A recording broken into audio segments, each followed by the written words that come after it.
नहीं चले उनके घर रिश्वत, नहीं चले चालाकी। उनकी अपनी लेन देन की रीत बड़ी है बाकी। उनकी अपनी लेन देन की रीत बड़ी है बाकी। पुण्य की नैया पार करे वो, पुण्य की नैया पार करे वो, पापी स्वयं डूब जाता। मेरे मालिक के दरबार में सब लोगों का खाता। मेरे मालिक के दरबार में सब लोगों का खाता।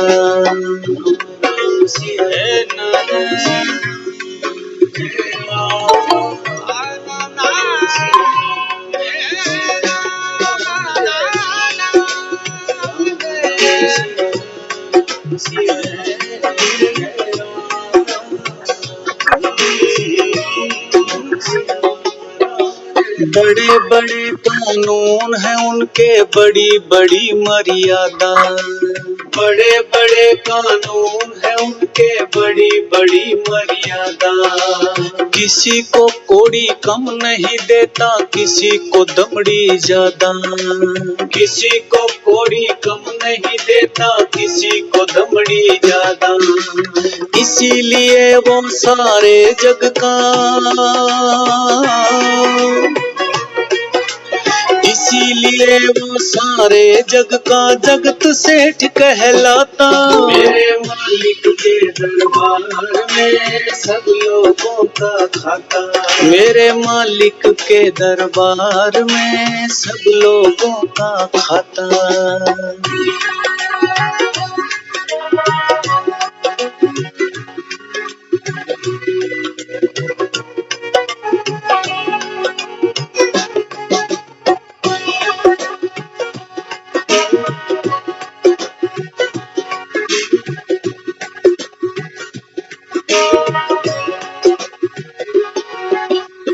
करता वही हिसाब सभी का, एक आसन पे डट के। करता वही हिसाब सभी का, एक आसन पे डट के। उनका फैसला कभी न बदले, लाख कोई सर पटके। उनका फैसला कभी न बदले, लाख कोई सर पटके। समझदार तो चुप रहता है, समझदार तो चुप रहता है, मूर्ख शोर मचाता। मेरे मालिक के दरबार में सब लोगों का खाता। मेरे मालिक के दरबार में सब लोगों का खाता।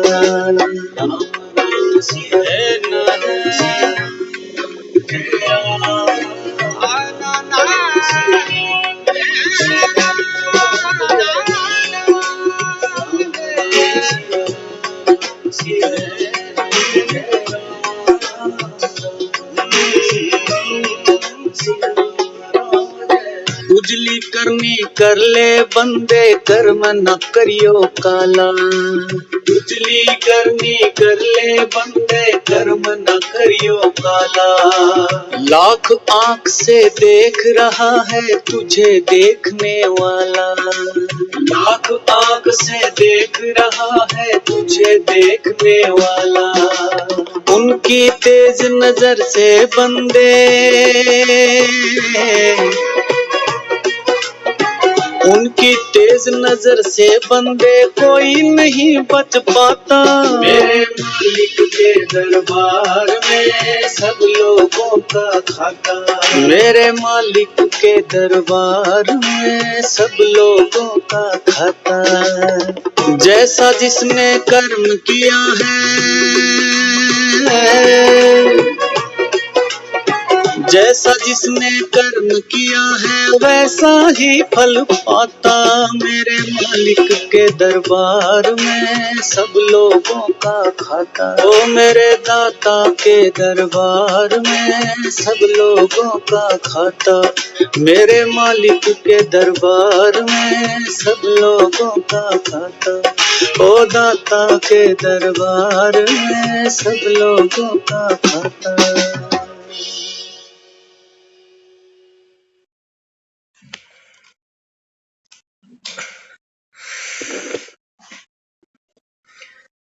ओम शांति। ओम ओम शांति। शांति। जी। शांति। तो मेरे मालिक के ओम शांति में सबको ओम शांति। अब आगे बढ़ते हैं।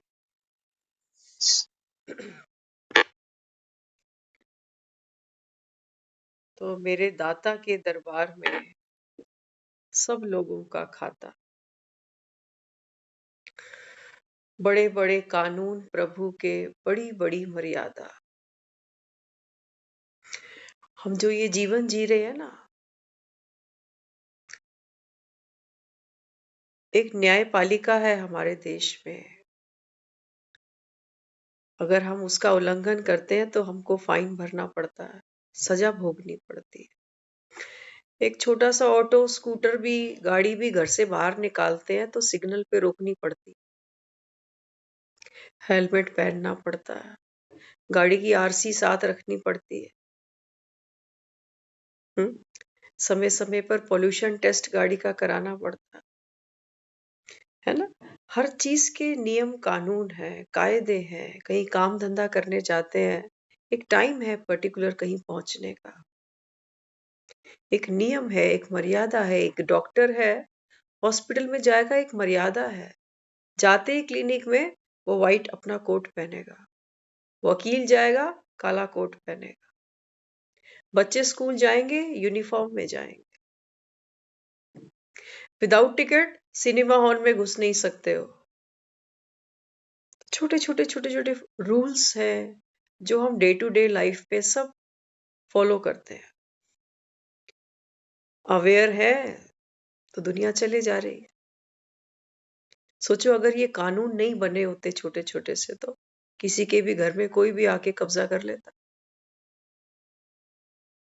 वो तो आज भी रहा है, लेकिन चलो फिर भी कुछ ना कुछ नियम कानून तो है ना दुनिया में। हम सब उनके जानकार हैं। जानकारी होना अच्छी बात है, नहीं तो नुकसान उठाना पड़ता है। आजकल देखो कितनी जागरूकता फैलाते हैं कि कहीं हमारा कोई बैंक अकाउंट में कोई गड़बड़ ना हो जाए, तो उसके लिए बताते हैं कि क्या क्या इंस्ट्रक्शंस हमको फॉलो करनी चाहिए। ओटीपी नंबर किसी को शेयर नहीं करना चाहिए, है ना। तो जानकारी क्या करती है, हमको धोखा खाने से सेफ कर देती है। ये तो दुनिया के हम देख रहे हैं नियम कानून कायदे, लेकिन आज जहां हम सब बैठे हैं, ये भी एक कानून की किताब है। किसने लिखी? स्वयं भगवान ने लिखी है। वो कहते हैं बच्चे, एक छोटा सा जीवन है तुम्हारा, 60 70 80 साल का। इसमें भी देखो कितने नियम कानून कायदे हैं। एक बार बहू घर आ गई, अब उसको वापस भेज नहीं सकते हो। उसके पास लॉ है, मालकिन बनी है आज वो। लॉ है हमारे जीवन में, हमारे जीवन की हर स्टेज में कानून चलता है। सीनियर सिटीजन को देख लो, बन रहे हैं ना कानून। वुमेन सेल देख लो, कानून बन रहे हैं। एक सेफ्टी के लिए, एक जीवन जीने के लिए कानून जरूरी है। ये हमको एक कंफर्ट जोन देता है, सुरक्षा देता है। अब जहां हम सब बैठे हैं, ये भी कुछ प्रभु के कानून है, नियम है, मर्यादाएं हैं।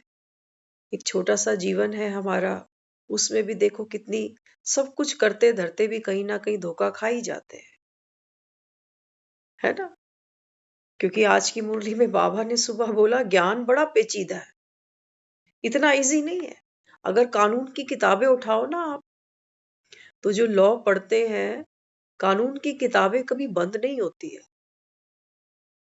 रोज कोई ना कोई सुधार उसमें होता है, कोई नई नई धाराएं लागू हो जाती है। तो काफी जटिल है, इतना आसान नहीं है वकील बन जाना। तभी तो मोटी रकम लेते हैं ये। तो यहाँ बाबा अपने को क्या सिखा रहा है, बहुत जरूरी है। क्योंकि ये कुछ ऐसे नियम कानून है जिनका देश के कानून से कोई लेना देना नहीं है। गुप्त है, गुह्य है। कई बार जीवन में हम कुछ ऐसे ऐसे समय को फेस करते हैं, ऐसी सिचुएशंस जीवन में सामने आ जाती हैं कि हम सोचकर भी किसी को ब्लेम कर नहीं सकते कि किसकी वजह से हो गया। रोड पे एक्सीडेंट होते हैं ना, तो एक दूसरे के साथ लोग लड़ जाते हैं, मुठभेड़ हो जाती है कि तूने रॉन्ग कट लिया, करते हैं ना ऐसे, तू ओवर स्पीड था, तूने ओवरटेक किया। लेकिन यहाँ संस्कारों की लड़ाइयां हैं घर घर में, बाप बेटे की नहीं बनती, पति पत्नी की नहीं बनती, ये गाड़ियां रोज टकराती है। बाहर की गाड़ी टकराती है तो गाड़ी पर डेंट पड़ जाता है। सर्विस स्टेशन ले जाओ, 25-40 हजार, जैसा गाड़ी का मॉडल है तो उस हिसाब से उसका खर्चा आ जाता है, लेकिन चलो गाड़ी बन जाती है। लेकिन जिन परिवारों में आज हम बैठे हैं, हमारा मन भी है ना, हमारा मन भी सोचो एक कार है, एक गाड़ी है, और हमारे जो विचार हैं वो फ्यूल है, पेट्रोल का काम कर रहे हैं। कहां से भरवाते हो ये petrol? Hindustan petroleum. 1 litre petrol कितने का चल रहा है अभी? बाबा कहते हैं बच्चे, ये जो तो आपके विचार है ना, बाबा कहते हैं बच्चे ये कहां से भरते हैं? फ्यूल अगर रिफाइन नहीं होगा, फ्यूल बढ़िया नहीं होगा, तो गाड़ी स्मूथ नहीं चलेगी, इंजन गर्म होगा, आवाज होगी, चल नहीं पाएगा। फ्यूल होना बहुत जरूरी है, लेकिन अच्छा फ्यूल होना जरूरी है। अगर पेट्रोल में कोई आधा पानी मिला ले, क्या कहते हो? सौदा खरा खरा। हिंदुस्तान में तो मिलावट होती ही है, पेट्रोल में भी पानी मिला दो, चलेगी गाड़ी? नहीं चल सकती। बाबा कहते हैं बच्चे, आपका मन, आपका मन वो गाड़ी है। ऐसा तो हो नहीं सकता कि हम सोचे कि हम गाड़ी तो है, हम घर से बाहर ही नहीं निकालते, क्या फायदा? बेकार में ठुकेगी, पेट्रोल फूकेगा, कोई एक्सीडेंट होगा, कोई केस बन जाएगा। इससे अच्छा हम गाड़ी घर में ही रखें। ये हो नहीं सकता। लोहे की गाड़ी तो हो सकता है आप घर में फिर भी गैराज में रख दो, लेकिन मन की गाड़ी तो गैराज में कहीं रुकती नहीं है, क्योंकि इसका कोई गैराज हमने कभी बनाया ही नहीं। मन को कभी आराम दिया हमने? एक गाड़ी भी 12-15 घंटे चलाओ तो कहते हैं इंजन गर्म हो गया इसका। लेकिन मन के विचार, अनलिमिटेड फ्यूल है हमारे पास, पता नहीं क्या क्या गाड़ी के हम इस पेट्रोल टैंक में रोज डालते चले जाते, इसकी बातें उसकी बातें। कई बार कहते हैं ना, मन उदास है आज काम करने का भी मन नहीं कर रहा। किसी से कहो तबीयत, कहते हैं तबीयत तो ठीक है, तबीयत ठीक है मेरी, लेकिन मन आज उदास है, आज जी नहीं कर रहा, ना कुछ खाने का ना कहीं जाने का। तो ये गाड़ी है, ये आवाज कर रही है अंदर, ये हमें समझ नहीं आती। मैकेनिक होता है ना, वो झट समझ जाता है कि गाड़ी में फॉल्ट कहां पर। लेकिन हमारी गाड़ी हमें रोज सिग्नल देती है कि मैं थक गया, थोड़ा ब्रेक मुझे भी दे दो। चलती जा रही है, चलती जा रही है, कभी किससे टकरा जाते हैं, कभी किससे। कहते ना विचार नहीं मिलते। हाँ, हम दुनिया वालों से विचार मिलाने चल पड़ते हैं, रास्ते चलते लोगों से, राजनेताओं से, कि वो राजनीति सही कर रहा है कि गलत कर रहा है। अरे हम घर में 4 लोग रहते हैं, हमारे आपस के विचार नहीं मिल रहे। विचार कभी मिल नहीं सकते। सबसे पहली बात, हम ड्राइंग करते हैं ना, तो कितने सारे कलर आते हैं उसके अंदर, हर कलर की एक अपनी ब्यूटी है। फूल देखो बगीचे में, कितने रंग के फूल। हम क्यों चाहते हैं हमारे विचार किसी से मिले? यही कुश्ती लड़ते हैं, इसी अखाड़े से बाहर नहीं आ पाते, नहीं मिलते विचार। जब आप किसी से गले मिलते हो ना, या जब किसी से हाथ मिलाते हो, तो कभी देखना ध्यान से, मेरा राइट होता है, उसका भी राइट होता है। राइट से राइट मिलाते, राइट से लेफ्ट कभी नहीं मिलाते हाथ, या मिला लेते हो? जो मेरा राइट है वहां खड़े होके उसको लगेगा कि ये लेफ्ट है उसका। बाबा कहते हैं बच्चे यही मैं तुमको आर्ट सिखा रहा हूं। यही बाबा कहता है ये ईश्वरीय कानून है, ये बड़ा कानून है। इस कानून को समझ जाओ तो व्यर्थ के तुम्हारे चालान नहीं कटेंगे, कार्मिक अकाउंट नहीं बनेंगे कि बहू ऐसी होए, बेटी ऐसी होए, जवाई ऐसा होए, बाप ऐसा होए, माँ ऐसी होए, बाप ऐसा होए। कोई किसी के भी जैसा नहीं, लेकिन हम सारा जीवन यही करते करते दुख पाते हैं, रॉन्ग साइड चलते हैं, रॉन्ग साइड चल पड़ते हैं ना। तो बाबा फिर क्या समझाता? बाबा कहते हैं बच्चे ईश्वरीय मर्यादाओं को पहचानो। कई बार कोसते हैं मेरा यहाँ जन्म ही क्यों हुआ, ऐसे माँ बाप मुझे ही क्यों मिले, ऐसे भाई बहन मुझे मिले, ऐसी पत्नी मिल गई, और कमी थी औलाद भी बिल्कुल माँ पर ही गई है, मेरे पे कोई गया ही नहीं। हम तो दूध के धुले हैं, है ना। हम सबको यही गलत फहमी है कि मैं ठीक हूं, मेरी सोच ठीक है, मैं अपनी जगह राइट हूं, और बाकियों को क्या हुआ? बाकी राइट नहीं है, बाकी राइट नहीं है। तो बाबा यहाँ क्या समझाना चाहते? बाबा कहते हैं बच्चे तुम्हारा निजी संस्कार क्या है? हम्म? हर कोई घर से निकलता है सुबह, हम अक्सर कई लोगों को देखते हैं, कोई बाइक स्टार्ट करता है ना तो ब्रेक के ऊपर ऐसे ऐसे करते हैं लोग। हम सीखते हैं, हम कहते हैं कि भाई बाबा ये बात तो बिल्कुल सही कर रहे हैं बेचारे, कि सही समय पर सही जगह ब्रेक लगे।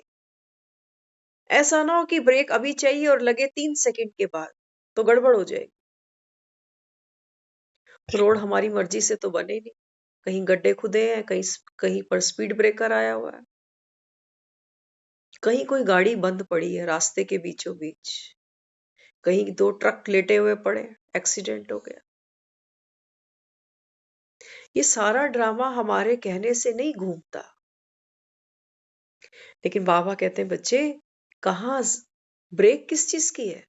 एक तो होती है मुख की ब्रेक कि हम चुप हैं, अच्छी बात है, कम से कम इतनी पावर तो हमारे अंदर है। लेकिन उससे भी एक सूक्ष्म ब्रेक कौन सी है? वो है हमारे विचारों की। गाड़ी में 2 ब्रेक देते हैं, एक ब्रेक है, एक है इमरजेंसी ब्रेक। बाबा कहते हैं बच्चे आप जब ये मन की गाड़ी ड्राइव करो ना, हर कोई अपनी अपनी गाड़ी ड्राइव कर रहा है, हर किसी को कहते हैं ना मेरा मन मुझे चलाता है, मन ही मालिक बना हुआ है आज तो।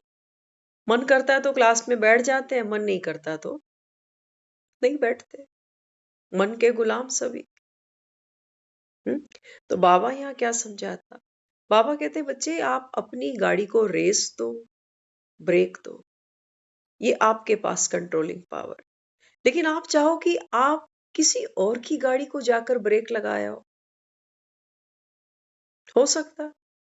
हम रास्ते में अपनी गाड़ी में बैठे हैं, अपनी गाड़ी में मूवमेंट हम दे सकते हैं ना, कहाँ रोकनी है, कहाँ चलानी है, कहाँ ब्रेक लगानी है, या उतर के जाएंगे दूसरे की गाड़ी संभालने के लिए, संभालने देगा।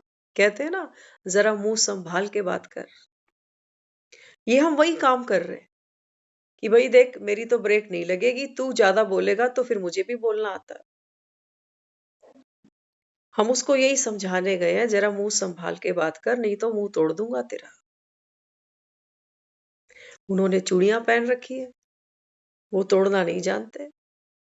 छोटे छोटे बच्चों को देखते हो आज, मुंह तोड़ना तो वो प्रैक्टिस घर से ही शुरू करते हैं सारे। कोई तकिए मारता है, कोई दरवाजे पीटता है, कोई बर्तन तोड़ देता है।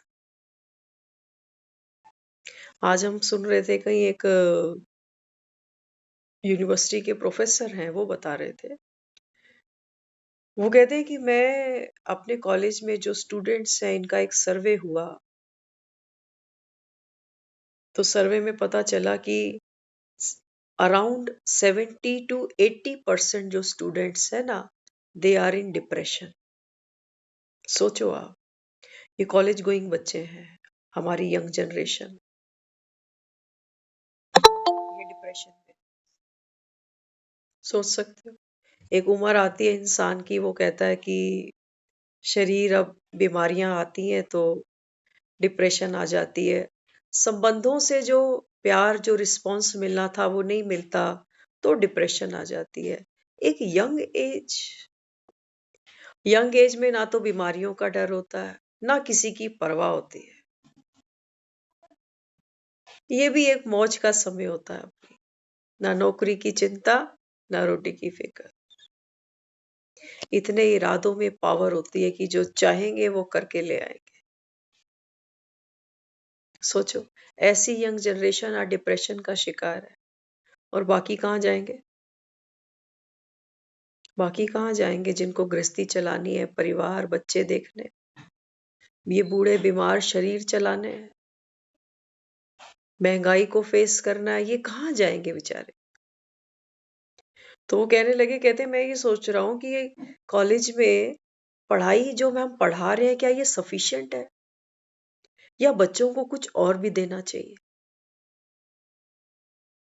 और ये बात प्रैक्टिकल है। देखो, हम जो रिश्ते चला रहे हैं ना आज, ये रिश्ते चलाने निभाने ऐसे ही हैं जैसे किसी को गाड़ी चलाने के लिए दे दो आप।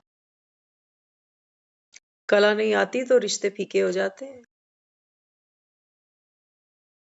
हम्म तो क्या करें फिर?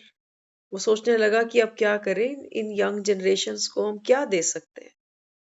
पढ़ाई तो पढ़ा ही रहे हैं, लेकिन ये डिप्रेशन का शिकार बन गए, तो ये क्या करियर बनाएंगे और क्या ये भारत का भविष्य बनेगा? तो बताने लगे, कहते हैं फिर हमने किसी से कंसल्ट किया तो कहने लगे कि कॉलेज में अर्ली मॉर्निंग एक मेडिटेशन का सत्र रखो। बच्चों को अवेयरनेस आनी चाहिए, न केवल शरीर के प्रति बल्कि बीइंग के प्रति, कि ये शरीर को भी चलाने वाली कोई शक्ति तो है। कौन है? क्यों आज हम कहते हैं मेरा मन उदास है, मुझे चिंता सता रही है? पता नहीं किस बात की चिंता है, लेकिन सता रही है। क्यों? चिंता रोग ऐसा बन गया ना। कई बार बात भी क्लियर नहीं होती कि किस बात की चिंता है, लेकिन अंदर अंदर ऐसा फील करते हैं कि पता नहीं, कोई स्ट्रेस है। पुराने जमाने में हम अगर ज्यादा पीछे नहीं, 50-60 साल पहले भी पीछे चले जाए ना, तो पुराने लोगों को नहीं पता होता था कि सर्वाइकल पेन क्या होता है। हम्म और पता नहीं क्या क्या अभी तो आ गया। किसी को थायराइड आ गया, कोई शुगर है, कोई बीपी है, कोई हार्ट अटैक है। पुराने लोगों को पता ही नहीं था कि ये सब होता क्या है, बीमारियां नहीं थी। हमारा लाइफस्टाइल ऐसा बन गया। हम सुनते थे, किसी से रिलेटिव ही थे हमारे, तो एक पॉश एरिया में जाकर वो शिफ्ट हो गए।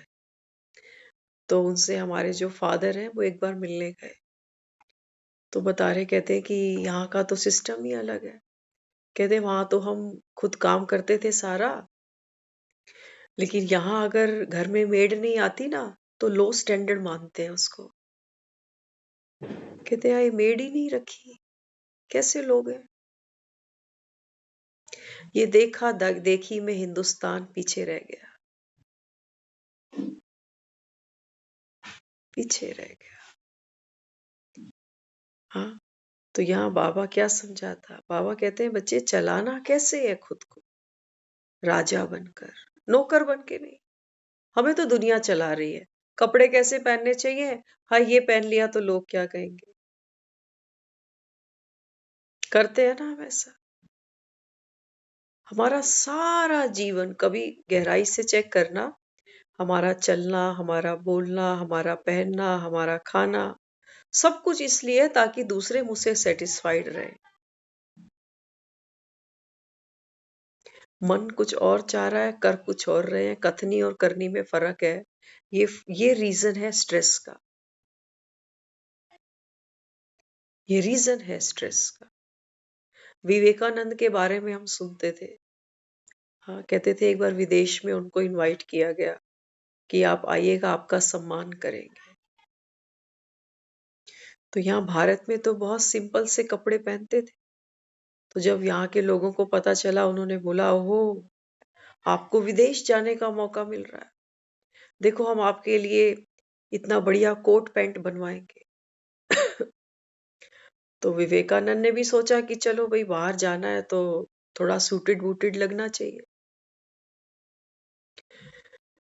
लेकिन वो सब कुछ बनकर तैयार आ गया। सूट बूट आ गए, हैट आ गई, सब कुछ मिल गया। लेकिन कहते हैं जब विवेकानंद वहां विदेश में पहुंचे ना, तो उसी अपने सिंपल लिबास में थे। कहने लगे, मैं क्यों बदलूं अपने आप को दूसरों को दिखाने के। और थोड़ा समझते हैं। कहते हैं एक सेठ था। सेठ पार्क में टहलने के लिए गया और पीछे से उसकी जो कोठी थी उसको आग लग गई। नौकर भागता भागता आया, सेठ जी जल्दी चलो, आग लग गई, आग लग गई, आग लग गई।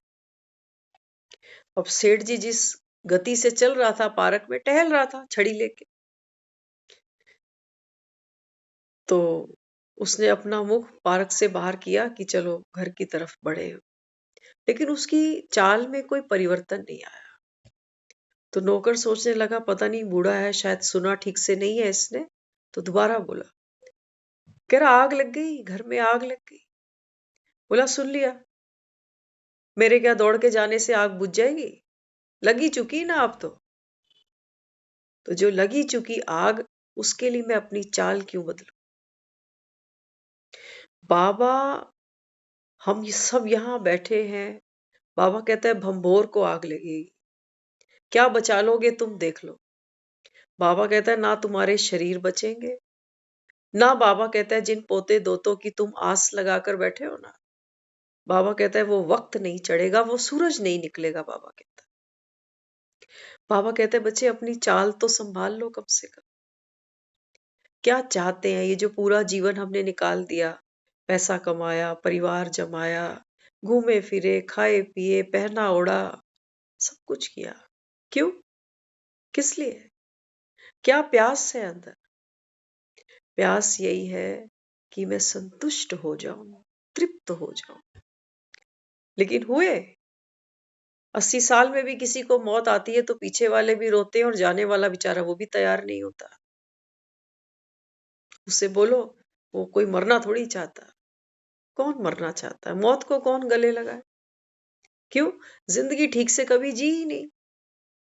बाबा अक्सर मुरलियों में बात करता है, बच्चे मरजीवा बन जाओ, अंतिम जन्म है। ये तो रिजल्ट है, परिणाम है। ये परिणाम निकल सकता है, लेकिन उसके लिए पुरुषार्थ क्या करना पड़ेगा? पहले ठीक से जियो, कोलू का बैल बनकर नहीं। कोलू का बैल बनकर नहीं, जियो। सुबह उठो, एक एक प्याली चाय भी पीते हो ना, तो उसमें रस आना चाहिए। आता है रस हमें? मतलब ही नहीं। एक प्याली चाय ऐसे पियो कि ये जिंदगी की आखिरी चाय है, बस अब पियो इसको। अब जब दुनिया से अगर जाना पड़ गया ना, तो चाय को तरसेंगे नहीं, क्योंकि लुफ्त उठा कर पी है। ये जिंदगी भी हमारी गर्म प्याली के समान ही है, समझो। ये ठंडी हो जाएगी तो कोई मजा नहीं देगी। लोग कहते हैं कमा ले, बुढ़ापे में बैठेंगे आराम से। अरे बुढ़ापे में बीमारी बैठने देगी? बैठने देगी बीमारी तुमको आराम से? देखते नहीं हो क्या बुढ़ों को? देखते नहीं? मुख में दांत नहीं होते, आंखों से दिखता नहीं, कानों से सुनता नहीं, बैठते हैं तो खड़े नहीं हो पाते। फिर किसको अपने आप को झूठा दिलासा देते हैं हम? बच्चे होते हैं तो कहते हैं बड़े हो जाएंगे तब मौज करेंगे। बड़े होते होते पता चलता है गृहस्थी, बच्चे आ गए, खुद जिए नहीं ठीक से। और बच्चों का बोझ, परिवार का बोझ खुशी खुशी उठा लिया। उठाना ही था। वो माँ बाप कहते हैं, अरे 25 का हो गया छोरा, ब्याहो इसको, बेटी पराया धन है, विदा करो इसको। बाबा कहता है, बच्चे ये तो तुम्हारी झूठी मर्यादाएं हैं। सोचते हो बच्चे ब्याह बैठेंगे तो गंगा नहा लेंगे। बता दो, हमें से बहुत बैठे हैं जो बच्चे ब्याह कर भी बैठे हुए हैं। नहा ली गंगा। गंगा नहाने का मतलब ये नहीं होता कि हरिद्वार जाके डुबकियां मार के आ जाना। नहीं, गंगा नहाने का मतलब होता है बेफिक्र हो गए। हुआ कोई गंगा जल के कैन तो हमने घर में भी भर के खूब रखे हुए हैं, समय समय पे छिड़क देते हैं घर में। बन गया स्वर्ग।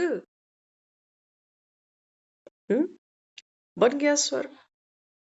बाबा कहते हैं, बच्चे जागो, ईश्वरीय कानून मर्यादाएं समझ लो। बाबा कहता है, तुम्हारा जीवन, तुम्हारे जन्म जन्म, बाबा कहता है, सहज बन जाएंगे। नहीं तो दुख तो है संसार में बहुत, क्योंकि आत्मा का बाबा कहता है स्वभाव क्या है, बार बार जन्म, बार बार मृत्यु। ये स्वभाव है आत्मा। कोई गाड़ी में बैठ जाए, 15 घंटे बैठेंगे, 16 बैठेंगे, 28 बैठेंगे, 40 उतरेंगे तो सही ना गाड़ी से, कहीं तो उतरना है। ये शरीर भी हमारी गाड़ी है। इतना सफर तय करते करते हम कहाँ पहुंच गए। गाड़ी भी मरम्मत मांगती है रोज आए दिन। ड्राइवर थक चुका इसको घसीट घसीट के।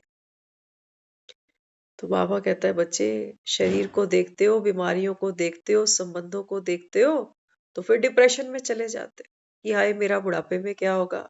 अच्छा, कई तो इतने हमारे बीच में बैठे हुए हैं कि इतने महानुभाव, इतने परोपकारी, अपनी चिंता नहीं है, कहते मेरे पीछे इनका क्या होगा। ये जैसे जन्म में थे ना, तो इनका ठेका ये साथ उठाकर चले थे। बाबा कहते बच्चे, ठेकेदार मैं, दुनिया का मालिक मैं, तू कौन, तू खाम का। आदत पड़ गई तुमको बोझ उठाने की सर पर। उठाओ, बाबा कहता है, कितनों का उठाओगे, कितनों का बोझ उठाओगे। मरते को एक श्वास तो हम दे नहीं पाएंगे। है कोई सूरमा ऐसा जो बोले कि हम मरते को श्वास दे देंगे अपनी। इतनी तो साइंस ने तरक्की नहीं करी कि तू लेट जा, तेरी सांसें इसमें डाल देते। तो बाबा यहाँ क्या समझाता। बाबा कहते हैं, बच्चे आपका जो निजी गुण है ना, वो क्या है, शांति। किसी से मिलते हैं, कहते हैं बस सब कुछ है भगवान का दिया, बस शांति चाहिए। भगवान का दिया कुछ भी नहीं है। ये जो हम सोच रहे हैं ना, हमको डुप्लेक्स फ्लैट मिल गया, गाड़ी मिल गई, पत्नी मिल गई, खूबसूरत बच्चे मिल गए, बड़े प्यारे प्यारे, भगवान का दिया हुआ नहीं। ये भगवान देता तो सबको खूबसूरत बीवियां देता। अगर भगवान देता तो सबको लायक औलाद देता। भगवान देता तो सबको LIG फ्लैट देता, एक जैसा देता। बच्चों को एक जैसा तो हिस्सा देते हो ना, कि ऊपर नीचे कर देते हो। तो बाबा क्या समझाता। बाबा कहते हैं, बच्चे आपका जो निज गुण है वो क्या है, शांति। बाबा कहते हैं, तुम ये कहते हो कि भगवान का दिया मेरे पास सब कुछ है। बाबा कहते हैं, बच्चे ये जो भी कुछ सुख तुमको अल्पकाल के मिलते हैं ना, ये तुमको मिलते तुम्हारे ही कर्मों से। आज सुबह भी बाबा ने मुरली में बोला। बाबा कहते हैं, जो दुनिया दान पुण्य करती है, वो सोचती है हमको अगले जन्म में इसका रिटर्न मिल जाएगा। करते हो ना, सभी करते हैं दान पुण्य यथाशक्ति। जिसकी जो भावना है उतना वो दान कर देता है। सबका भाग्य एक जैसा नहीं है दुनिया में, है नहीं है। किसी का दिल बहुत बड़ा है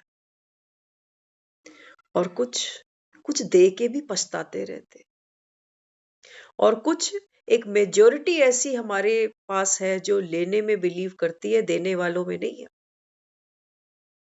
कहीं पता चले भंडारा हो रहा है, कहीं प्रसाद बट रहा है, तो देखो कैसी भीड़ लग जाती। बांटने वाले कितने हैं? चंद है। ऐसे हम कई लोगों से मिलते हैं, वो कहीं का प्रसाद नहीं खाते। ज्ञान की बात नहीं है ये, सिर्फ तो सोचो कि यहाँ ज्ञान सुन रहे हैं तो प्रसाद खाना बंद है, लेकिन बिना ज्ञान के भी आपको बता रहे हैं, ये पुराने लोगों के संस्कारों की बात है।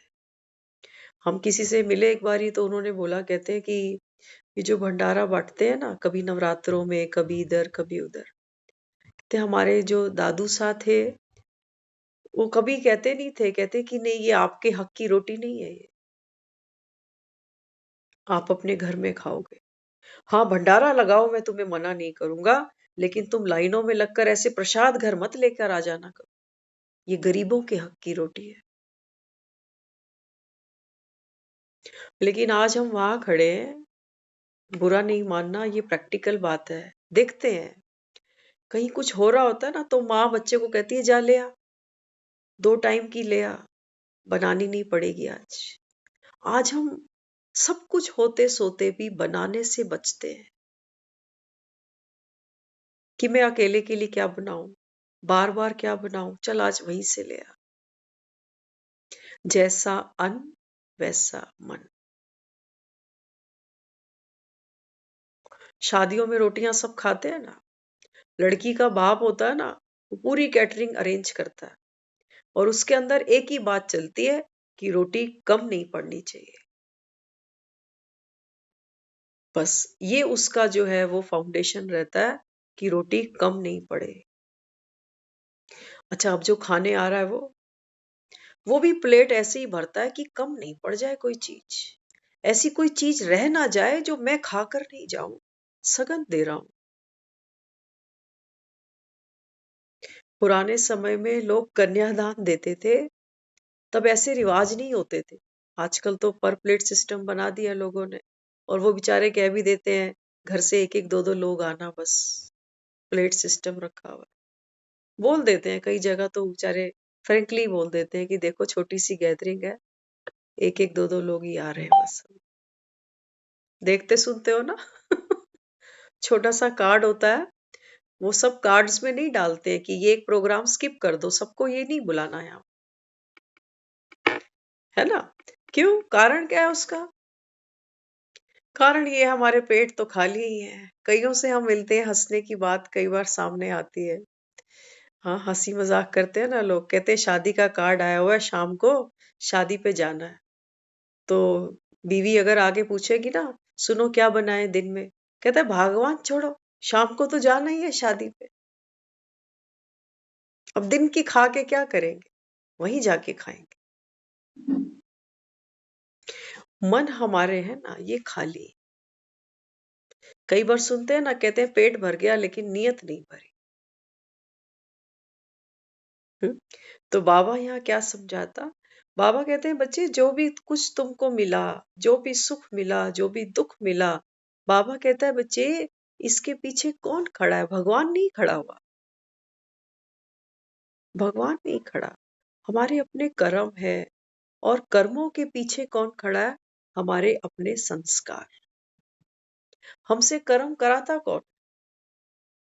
हम कहते हैं ना कई बार, मेरी ऐसी नेचर नहीं है मांग के खाने वाली, और हमारी तो वो नेचर है कि हमारा पैसा भी कहीं अटका पड़ा हो ना, हम वो भी नहीं मांग के राजी। भूलना ज्यादा अच्छा समझते हैं कि छोड़ो, लेकिन मांगने में लगता है कि मेरे को मांगना पड़ रहा है अपना ही, छोड़ दो, देना ही था इसका शायद। तो ये कहाँ फर्क पड़ा? ये फर्क पड़ा संस्कारों का। संस्कारों का पड़ा ना, कोई तो दूसरे की भी हक की खा लेता है, और कोई कोई अपने भी हिस्से की रोटी किसी को दे आता है। एक ही माँ के बच्चे हैं, कहाँ फर्क पड़ गया? हम जब छोटे थे, हमारी मदर हमको अक्सर कई बार कहती थी, जा वो गली में आया हुआ है ना, उसको ये दे दे। हम कभी भी नहीं जाते थे, कहते मुझे नहीं देना, ये मेरे देने से इसको क्या फर्क पड़ने वाला। कहते थे तो जा, अगर सारे यही सोचेंगे तो इसको कोई देगा ही नहीं।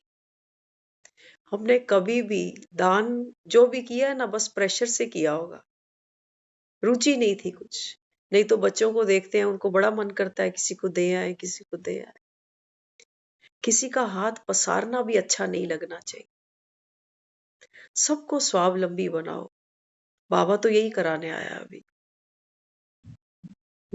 बाबा कहता है ना, मुझे भक्त नहीं चाहिए। भक्तों को तो क्या है, हर समय झोली खाली है भक्तों की।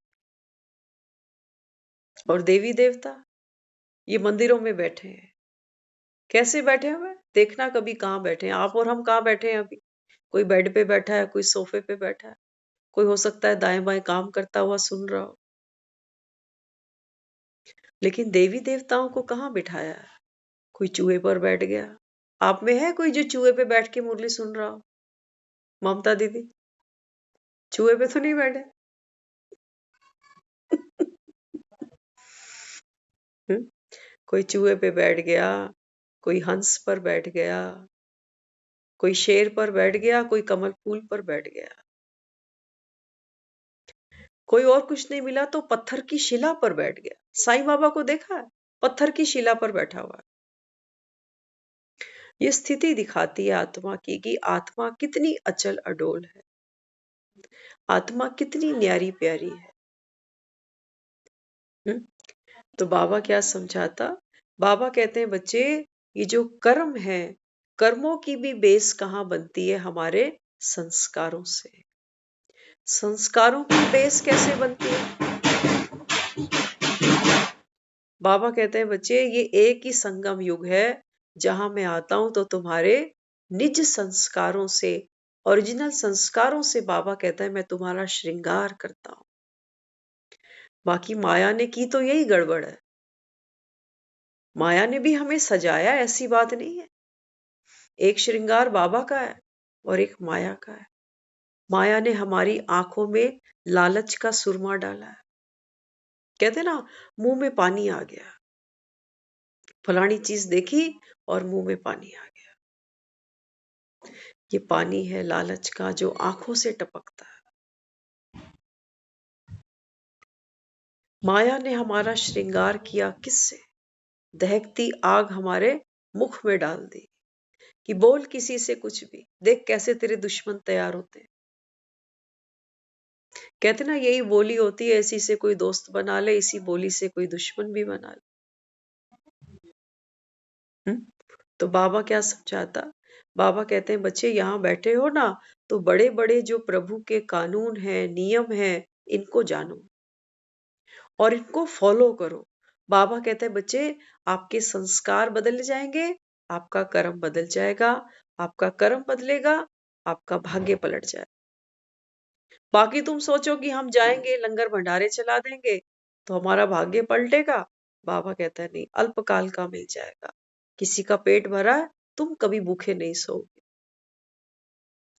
लेकिन एक बार देखना, हमारे जीवन में हमने ऐसे बहुत से दिन निकाले हुए हैं जब हमारे पास भर पेट है खाने को, लेकिन अंदर से भूख ही नहीं लग रही। होगा ना ऐसा?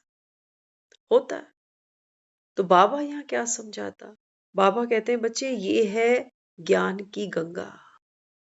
इस गंगा पे बाबा कहता है आपको प्रतिदिन स्नान करना है। ये ज्ञान की गंगा है। और ज्ञान की गंगा में बाबा कहता है बच्चे, आपका जो मन है ये दर दर भटका है। आज सुबह की मुरली में भी बाबा ने कहा, भक्तों का भगवान केवल एक होना चाहिए।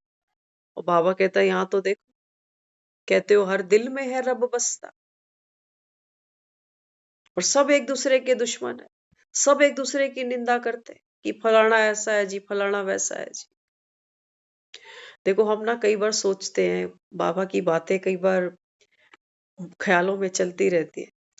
बाबा ने आज भी मुरली में बोला, बाबा कहता है, बाप दादा का बच्चों को नंबरवार पुरुषार्थ अनुसार याद प्यार। सोचो, एक तरफ तो वो भगवान है, कहते हैं सागर है, प्यार का सागर है। और मुरली में क्या कहता है? नंबरवार पुरुषार्थ अनुसार याद प्यार। हमारा इसके ऊपर आज मंथन चला। तेरे को किस चीज की कमी आ रही थी? तो सभी को बोल देता कि सब बच्चों को याद प्यार। लेकिन बाबा ने और रहस्य खोल दिया। बाबा कहते बच्चे मैं तो सागर हुई हूं। उसमें तो बाबा कहता है बच्चे कोई दो राय है नहीं। लेकिन मैं जब कहता हूं नंबरवार पुरुषार्थ अनुसार, तो इसका मतलब सिर्फ इतना सा है कि बाबा कहता है जितना तू मुझे याद करेगा, जितना हम बाबा को याद करेंगे, बाबा कहता है तू उतना मुझसे भरपूर हो पाएगा बस। बाकी ऐसा नहीं है हम जितना याद, वो कई कहते ना उसने फोन नहीं किया तो मैंने भी नहीं किया, उसने 2 दिन में एक बार फोन किया, एक मैंने भी कर लिया। ये तो हमारे दुनियावी हिसाब किताब है, हम सब इस कामों में एक्सपर्ट है। लेकिन भगवान जब कहता है ना नंबरवार, उसका मतलब सिर्फ इतना सा ही है। वो कहता है बच्चे जैसे तेरे घर में पानी का स्टॉक भरा हुआ है, सोचो पीने का पानी पड़ा है मेरे पास में, एक बोतल भर के पड़ी, वो बोतल तो फुल है, लेकिन मुझे जितनी प्यास है मैं उतना ही तो ले पाऊंगी। ऐसे ही बाबा है। बाबा कहता है मैं तो समंदर हूं, तू पी जितना पी सकता है। इसको बाबा कहता है नंबरवार याद प्यार। जितना तुम, बाबा कहता है प्यास तुम्हारी होगी उतनी, बाबा कहता है मैं तुम्हारी प्यास बुझा दूंगा। तो कभी भी हम ये नहीं सोचे कि है ये कैसा भगवान है जो बच्चों को याद प्यार भी नाप तोल कर दे रहा है। नहीं। बुद्धि दौड़नी चाहिए ज्ञान की तरफ। मजा आता है किसी चीज का तत्व निकालने में, है ना? गाजर का हलवा बनाते हो ना, कैसे घोटते जाते हैं गाजरों को। हाँ? ऐसे ही बाबा कहता है बच्चे ये ज्ञान का हलवा है, वही गाजरें होती हैं, और देखो मेहनत करके हम उसको क्या रूप दे देते हैं। गाजर खरीदने जाओ बाजार में 50 रुपए किलो मिल जाएगी बढ़िया गाजर, हलवा लेने जाओ 1000 रुपए किलो। फर्क पड़ा ना? क्यों? मेहनत की उसके ऊपर, कितनी कुश्ती लड़ी उन गाजरों से। हाँ, तो बाबा भी आज की मुरली अभी सुनते हैं, ऑलमोस्ट टाइम निकल चुका। बाबा कहते हैं बच्चे तुम्हें शांत रहना है, माया के गुलाम नहीं बनना। वे लोग तो लिखी हुई गीता पढ़कर कंठ कर लेते हैं, फिर सुनाते रहते हैं। शरीर छूट जाए, फिर दूसरा जन्म अगर बच्चा बने, तो फिर वो गीता तो सुना ना सके। बाबा कहता है देखो दुनिया में भी इस समय बहुत से लोग हैं जो सोचते हैं हम डेली शास्त्रों को पढ़ते हैं, लेकिन बाबा कहता है बच्चे अब तो सियाने बन जाओ। सोचो कोई पूरा जीवन ही गीता पढ़, रामायण पढ़ता गया। बाबा कहता है शरीर छूटा, बच्चा बना, अब सुनाए किसी को रामायण गीता? नहीं सुना सकता ना। तो अब तुम बच्चों को मैं गीता सुनाता हूं, किस लिए? बाबा कहता है राजाई के लिए। ये जो आप और हम सब यहाँ बैठे हैं ना, ये टाइम पास करने के लिए नहीं बैठे हुए, भगवान बैठकर पढ़ा रहा है। और वो कहता है बच्चे ऐसी गीता तो तुमने कहीं सुनी नहीं होगी। सुनी कहीं पर? सुनी? ऐसी गीता कहीं सुनी? संस्कृत में श्लोक सुनाते हैं, उसका भावार्थ सुना देते हैं, आधा पल्ले पढ़ता है, आधा पढ़ते ही नहीं। और वो ये मानते हैं कि जब तक किसी को संस्कृति नहीं आती, ना बोलनी, ना सुननी, ना समझनी, तब तक तो भगवान से मिल ही नहीं सकता, क्योंकि भगवान तो संस्कृत समझा रहा है। अब दुनिया में कितने हैं जो संस्कृत पढ़ लेंगे? बाबा कहता है बच्चे मैं तो तुम्हारी आम भाषा में बात करता हूँ। इसलिए बाबा समझाते जिनको पढ़ाता हूं वह फिर आकर अपनी प्रारब्ध भोगते हैं। नई दुनिया बनाने वाला भगवान ही है, कोई देवता द्वारा नहीं बनवाते। बाबा कहते हैं तुम ये कहते तो हो कि ब्रह्मा ने सृष्टि रची, लेकिन कहाँ आसमान में? दुनिया, बाबा कहता है यहाँ नरक बनी पड़ी है, यहाँ यातनाएं भोग रही हैं आत्माएं। देखो अस्पताल भरे पड़े हैं, पागल खाने देखो, जेल खाने देखो, कोर्ट कचहरियां देखो, वो सब तो छोड़ो, हमारे घर ही देख लो। है कोई सुख चैन? हमारी भी तो सजा जैसी जिंदगी है। जिंदगी क्या मिली हमें तो, जैसे किसी ने सजा दे दी। जैसे वो कैदी होते हैं ना, घंटी बजती है तो उठते हैं बेचारे, कोई कुर्सियां बनाता है, कोई कुछ करता है, कोई कुछ। ऐसे थोड़ी उनको जेल में रोटी मिल जाती है। हम भी क्या करते हैं, अलार्म बजता है, हम भी भैया ढाक के वही 3 बात, कोई दुकान बैठेगा, कोई नौकरी करेगा, कोई झाड़ पटका करेगा, कोई बच्चे देखेगा। तब तो 2 रोटी मिलती है, आपको ऐसे मिल जाती है। तो बाबा समझाते हैं, बाबा कहते हैं बच्चे नई दुनिया बनती है, लेकिन बाबा कहते हैं बच्चे पुरानी कोई नया बनाना है। पुरानी कोई बाबा कहता है मुझे नया बनाना पड़ता है। देवता तो यहाँ कोई है नहीं, मनुष्य द्वारा ज्ञान देंगे जो फिर देवता बनेंगे। बाबा कहते हैं बच्चे मैं आता हूँ। इसी समय आकर बाबा कहता है देखो कैसे साधारण बैठे हो सभी अपने अपने घरों। साधारण बैठे हैं ना, कोई बीमार है, कोई बैठ नहीं पाता, हाँ कोई सेंटर तक नहीं पहुंच पाता, तो साधारण है, टूटे फूटे बैठे हैं उसके आगे। बाबा कहते हैं बच्चे मैं तुमको ही क्या करूंगा, तन तो तुम्हारे बाबा कहता है पतित है ही, लेकिन बाबा कहता है मन को तो स्नान कराओ कम से कम। ठंडी आ गई, बूढ़े लोग तो बेचारे रोज नहाएंगे नहीं अभी, लेकिन बाबा कहता है मन को तो रोज स्नान करा सकते हो, एक बार क्यों कराया। बाबा कहता है 5 टाइम नमाज पढ़ो तुम भी। सचमुच मन तो खूब करता है कि ऐसा वक्त आ जाए कभी कि हम फोन पर 5 टाइम क्लास करें। बैठोगे सारे 5 टाइम? कहोगे हमारे पास इतना टाइम नहीं है, ये तो वेला आदमी है। हाँ, फिर कहोगे अरे गाजर का हलवा भी तो बना के खाना है, यही करते रहेंगे क्या आप सारा दिन। हाँ, इसलिए बाबा यहाँ समझाते, बाबा कहते हैं बच्चे देवता तो देखो यहाँ को है नहीं कि मैं देवताओं से नई दुनिया बनवाऊंगा। बाबा कहते हैं तुम्हारा ही आधार लेता हूं। फिर वही देवता पुनर्जन्म लेते लेते ब्राह्मण बनते हैं। कल्प कल्प जो समझते हैं वही समझेंगे। पुरानी दुनिया में पुराने मनुष्य ही रहेंगे, पुराने को फिर से नया बनाना पड़े। जब जब धर्म की ग्लानि होती, तो पूछो किस धर्म की ग्लानि होती। बाबा कहता है दुनिया कह तो देती है कि जब जब धर्म की ग्लानि होगी भगवान का अवतरण हो। बाबा कहते हैं बच्चे धर्म की ग्लानि तो तुम सब कर रहे हो, रोज कर रहे हो ना, कहते हो भगवान तो सर्वव्यापी है जी। फिर बाबा कहता है फिर क्यों धक्के खाए तुमने इतने मेरे नाम पर। कोई बद्रीनाथ जा रहा है, कोई केदारनाथ जा रहा है, कोई वैष्णो देवी चल पड़ा, कोई जगन्नाथपुरी चल पड़ा। अभी कार्तिक का महीना है, देखो लोग वृंदावन की तरफ भाग रहे हैं। ये सब है तो खाली। ये तुलसी की परिक्रमा करते हैं, तुलसी विवाह करते हैं। हम कई बार पूछते थे मंदिर में जब जाते थे ना, कहते ये तुलसी विवाह रोज हर साल करते हो कार्तिक पे, कहते हाँ। मैं कहा ये हर साल विवाह ही हो रहा है, गृहस्थी आगे नहीं बढ़ी इनकी कभी, ये हर साल फिर कुंवारे हो जाते।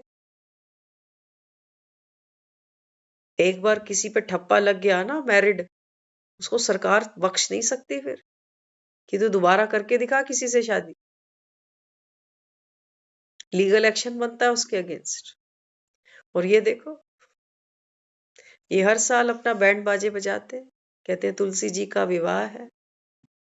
बाबा कहते हैं बच्चे ये भक्त भोले वाले हैं, ये भी चल पड़ते हैं, बैंड बाजा बजता है, नई नई साड़ियां पहन के चल पड़ते हैं कि मंदिर की जो पंडिताइन है ना उसको साड़ियां देंगे।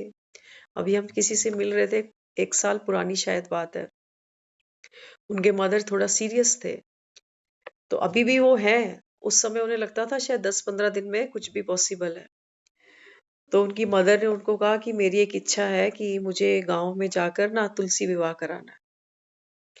तो मनी माइंडेड लोग होते हैं, व्यापारी वर्ग है, तो बता रहे, कह रहे माँ ने बोला कि तुलसी विवाह कराना है। वो कहने लगे, कहते मैं सोच रहे हैं कि 1 लाख रुपए का चूना ऐसे ही लगा देगी तुलसी विवाह में। करा दिया उन्होंने, आज तो 1 साल से भी ऊपर हो गया उस बात को।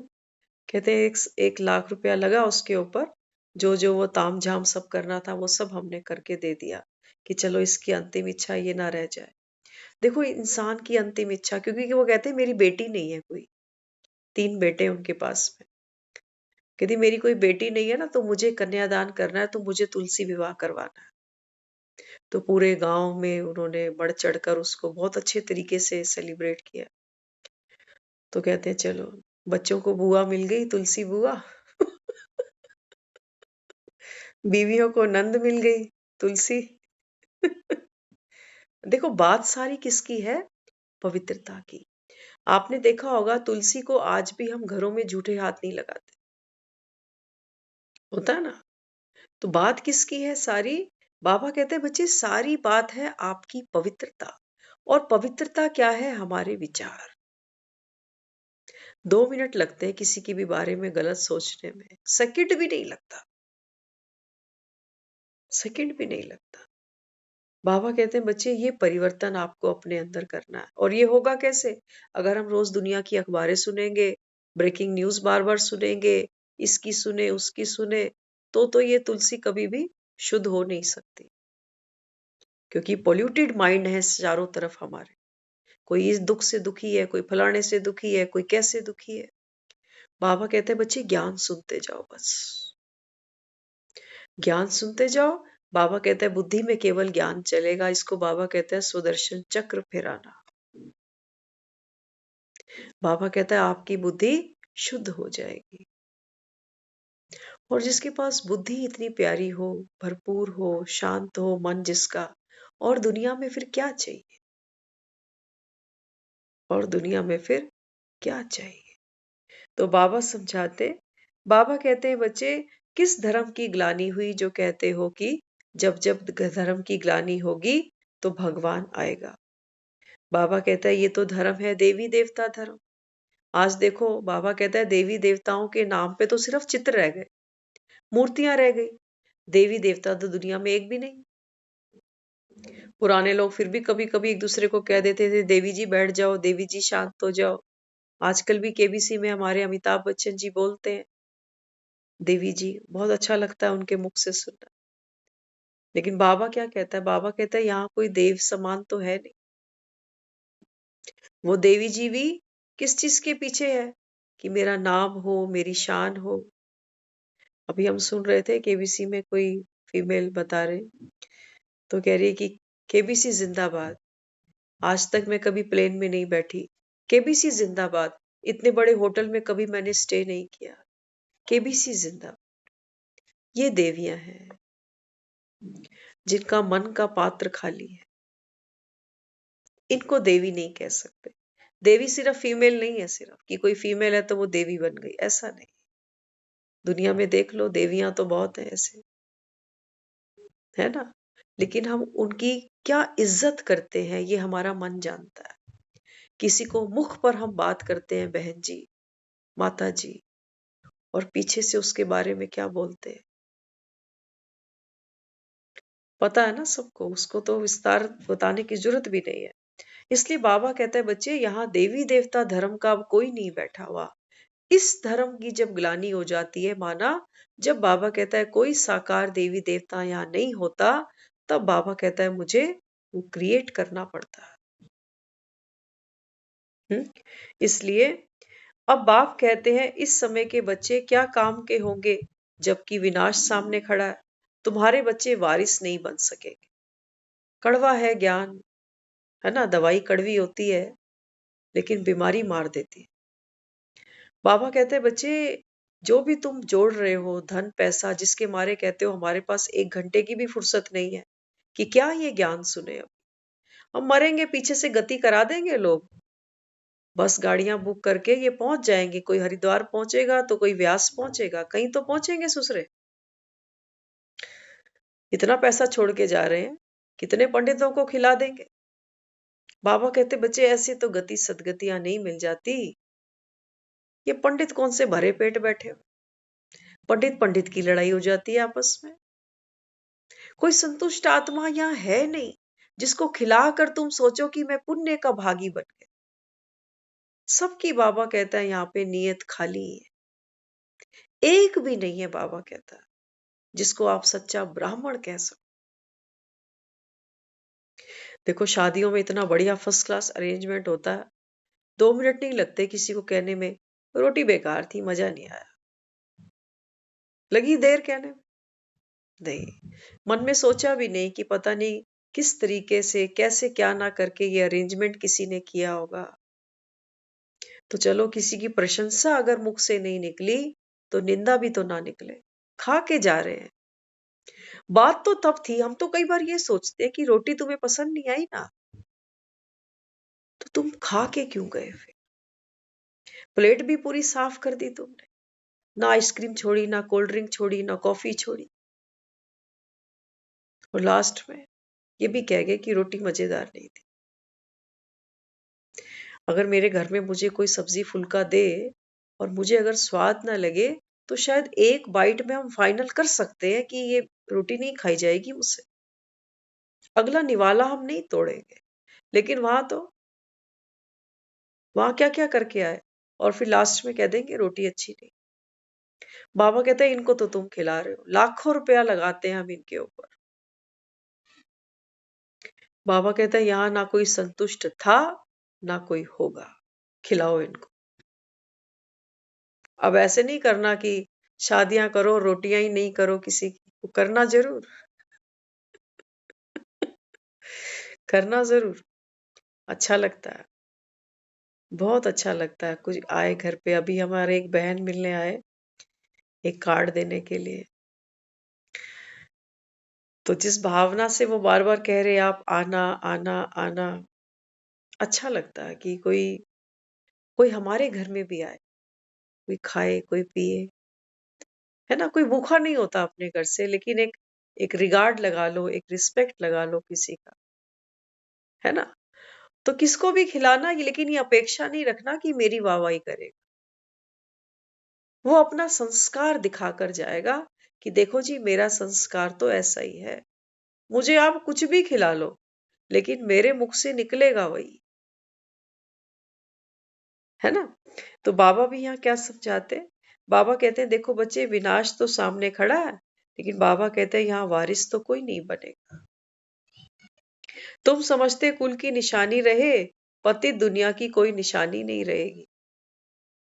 दोबारा से सुनते हैं, हम सब बेटियां होती हैं, कहते हैं बेटा चाहिए, पोता चाहिए ताकि मेरा वंश आगे बढ़े। भगवान क्या कह रहा है?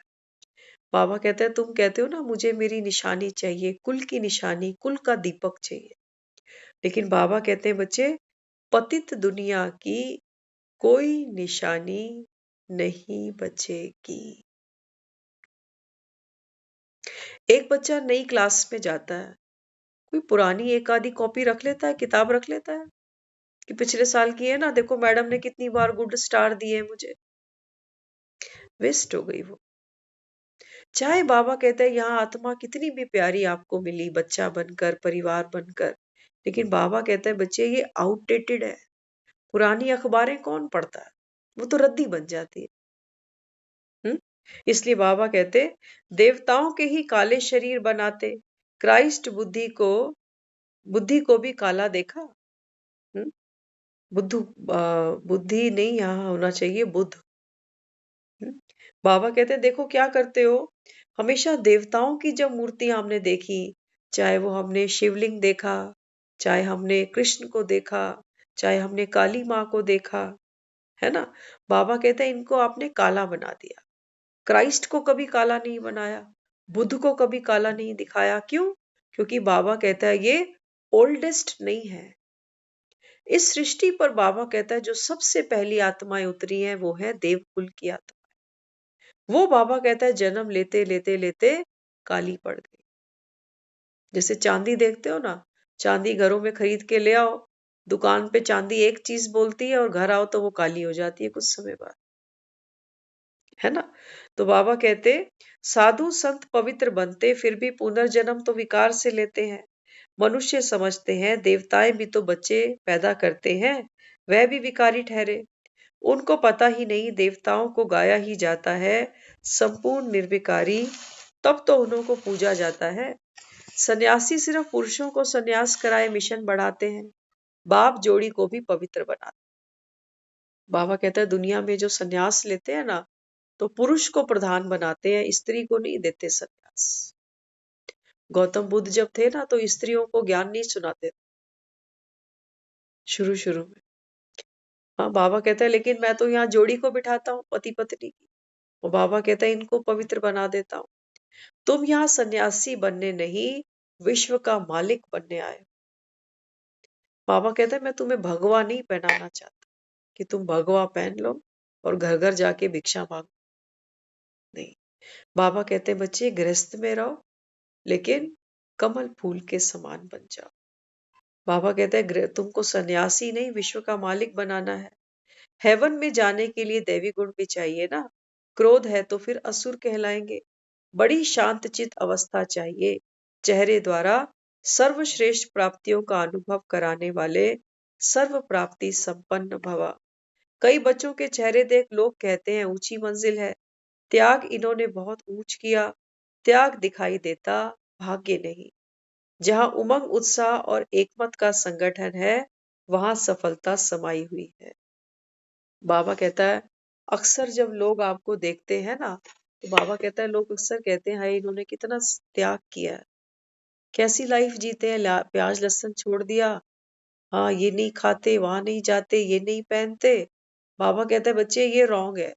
दुनिया आपका त्याग नहीं देखे, वो आपका भाग्य देखे कि इनको मिला क्या। तब बाबा कहता है बाप की प्रत्यक्षता होगी। वो तुम्हें बेचारा नहीं समझे कि हाय बेचारा देखो छोटी सी उम्र में। नहीं, बाबा कहता है उनको तुम्हारा भाग्य प्रत्यक्ष होना चाहिए। तब बाबा कहता है वो ये रियलाइज कर सकते हैं कि वाकई इस समय भगवान आया और देखो कितना महापरिवर्तन आत्माओं के अंदर आ गया। तो ये मेजर डिफरेंस क्रिएट करना, आत्माओं के संस्कारों का परिवर्तन करना, ये तो केवल उस जादूगर का ही काम है। बाकी हम तो एक अपनी छोटी सी आदत भी नहीं सुधार पाते। तो बाबा इस समय आया है हेवन से, बाबा हमको हेल से हेवन की तरफ लेकर जा रहा है। और बाबा कहते हैं बच्चे उसके लिए क्या करना पड़ेगा आपको, बड़े बड़े कानून प्रभु के, बड़ी बड़ी मर्यादा। तो मर्यादाएं और कानून उसके अनंत है। लेकिन आज फिलहाल के लिए इतना ही, अगली कड़ी में फिर जुड़ेंगे। ओम शांति।